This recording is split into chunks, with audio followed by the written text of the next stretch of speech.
ഇത് റോണിച്ചാനല്ല എന്നെ റോണിച്ചായാ എന്താ നിങ്ങൾ ഈ ദുബായ് പ്രോപ്പർട്ടി ചോദിച്ചാൽ എപ്പോഴും തള്ളുന്നുണ്ടല്ലോ. ഇതാരെങ്കിലും വാങ്ങിക്കുന്നുണ്ട്? നിങ്ങൾക്ക് തെളിവുണ്ട് ഇതിന്? എന്റെ പൊന്നു പോലെ എന്തെങ്കിലും തെളിവല്ലേ വേണ്ടത്? ഇവിടെ വന്ന് ഇരിയാ ഇപ്പൊ കാണിച്ചു തരാം. എടാ ഇന്ന് മാർച്ച് 27, 2025 മാത്രം താണ്ട 1.99 ബില്യൺ വർത്തുള്ള പ്രോപ്പർട്ടീസാണ് ദുബായിൽ സെല്ല് ചെയ്തിരിക്കുന്നത്.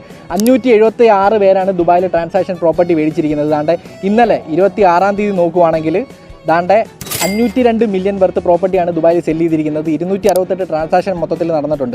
താണ്ടെ ഒരു 7 ദിവസത്തെ മൊത്തത്തിൽ നോക്കുവാണെങ്കിൽ താണ്ടെ അറൗണ്ട് 10.35 ബില്യൺ വർത്ത് പ്രോപ്പർട്ടിയാണ് ദുബായിൽ സെല്ല് ചെയ്തിരിക്കുന്നത്. 3391 ട്രാൻസാക്ഷൻ ദുബായിൽ നടന്നിട്ടുണ്ട്. പിന്നെ പാസ്റ്റ് 30 ദിവസം ദുബായിലെ പ്രോപ്പർട്ടി ട്രാൻസാക്ഷൻ നോക്കുവാണെങ്കിൽ 52.51 ബില്യൺ വർത്ത് പ്രോപ്പർട്ടിയാണ് ദുബായിൽ സെല്ല് ചെയ്തിരിക്കുന്നത്. അതുമാത്രമല്ല 16,870 പേരാണ് ദുബായിൽ പ്രോപ്പർട്ടി മേടിച്ചിരിക്കുന്നത്. നിങ്ങൾക്ക് ഈ ഡേറ്റ വേണമെങ്കിൽ ദുബായ് ലാൻഡ് ഡിപ്പാർട്ട്മെൻറ്റിൻ്റെ പേജിൽ കയറി നോക്കിയാൽ മതി, അല്ലെങ്കിൽ ജസ്റ്റ് എന്നെ ഒന്ന് മെസ്സേജ് അയച്ചാൽ മതി. ഞാൻ ലിങ്ക് അയച്ചു തരാം. പിന്നെ ഈ ലിങ്ക് നോക്കിയിരുന്നിട്ട് കാര്യമില്ല, എത്രയും പെട്ടെന്ന് എന്നെ കോൺടാക്ട് ചെയ്ത് കഴിഞ്ഞാൽ ഇത് കണക്ക് നിങ്ങൾക്കും കാശ് ഉണ്ടാക്കാനുള്ള വഴി ഞാൻ പറഞ്ഞുതരാം. അപ്പോൾ എത്രയും പെട്ടെന്ന് ഈ നമ്പറിൽ കോൺടാക്ട് ചെയ്ത് തരാം.